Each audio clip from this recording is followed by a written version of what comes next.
Hello everyone, welcome back to my channel.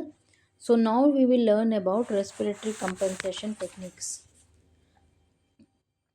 So in respiratory motion compensation, it can be done by first is respiratory gating, जिसमें image data acquire होता है एक particular portion of the respiratory cycle में से.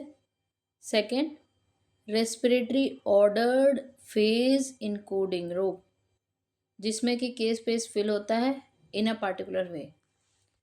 Respiratory gating दो तरीके से होता है. पहला मेथड है रेस्पिरेटरी ट्रेसिंग्स, जो कि हमें मिलता है by tying a bellow around the chest. वहाँ से इमेज एक्वायर करते हैं हम डिजाइनेटेड फेज ऑफ रेस्पिरेशन में हर एक रेस्पिरेटरी साइकिल में से.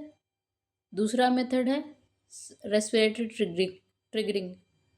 ये एक नेविगेटर टेक्निक है. इस टेक्निक में पोजीशन जो है डायफ्राम का वो डिटेक्ट होता है by navigator pre pulse and signal acquisition.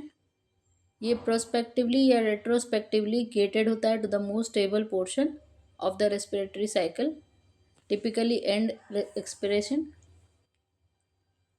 रोप में रेस्पिरेटरी ट्रेसिंग ऑब्टेन होता है either by tying a bellow और by navigator pre pulse. However जो इमेज डेटा है वो एक्वायर होता है at regular times independent of respiratory cycle. Central portion k space का फिल हो जाता है with the echoes with minimal inspiration and expression, जबकि पेरिफेरल पोर्शन फिल होता है इकोज के साथ जहाँ पे एक्सप्रेशन ज़्यादा होता है, ग्रेटेस्ट होता है. सेंटर के स्पेस का रिस्पॉन्सिबल होता है एसएनआर के लिए और वो फिल होता है with shallow phase encoding gradient slope. Shallow slope phase encoding gradient का इसके कारण क्या होता है, गुड सिग्नल एम्पलीट्यूड मिलता है. जब ग्रेडियंट स्लोप शैलो होता है तो फेज शिफ्ट होता है मूवमेंट के कारण, caused by movement is less, resulting in less ghosting.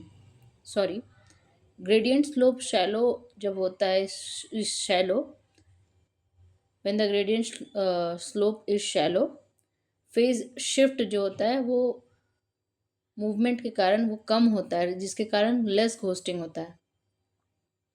Periphery जो होता है के स्पेस का वो फिल होता है with the steep slope of phase encoding gradient जब मूवमेंट मैक्सिमम होता है. ग्रेडियंट मूवमेंट रीफेजिंग, इसमें जो वेसल्स में जो फ्लो है वो एडिशनल फेज शिफ्ट कॉज करेगा और आर्टिफैक्ट भी लाएगा इन द इमेज.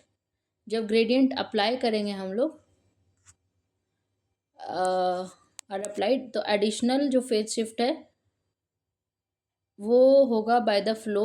इसको कहते हैं gradient movement. Gradient moment, gradient moment कैसे होता है, कांस्टेंट वेलोसिटी के कारण होता है अगर, तो उसको कहते हैं first order gradient moment bye acceleration, तो इसको सेकेंड ऑर्डर कहते हैं. और अगर चेंज इन एक्सेलरेशन के कारण होता है तो उसको हम लोग कहते हैं third order gradient moment. GMR एक ऐसा टेक्निक है जिसमें कि एडिशनल ग्रेडियंट पल्सेस अप्लाई किए जाते हैं to eliminate phase shift produced by moving protons. GMR reduce करता है फ्लो आर्टिफैक्ट को from vessel and CSF pulsations. Next हम लोग बात करेंगे मैग्नेटाइजेशन ट्रांसफ़र की. तो ये एक टेक्निक है जिसमें सेलेक्टिवली अल्टर किया जाता है टिश्यू कॉन्ट्रास्ट को on the basis of micro molecular movement environment. Tissue normally 3 pool of hydrogen protons होते हैं जो कि रिस्पॉन्सिबल होता है एमआर सिग्नल के लिए. पहला है फ्री वाटर प्रोटॉन्स, दूसरा है बाउंड और restricted water protons in the macromolecules, तीसरा है hydration layer water protons adjacent to macromolecules. Routine में इमेज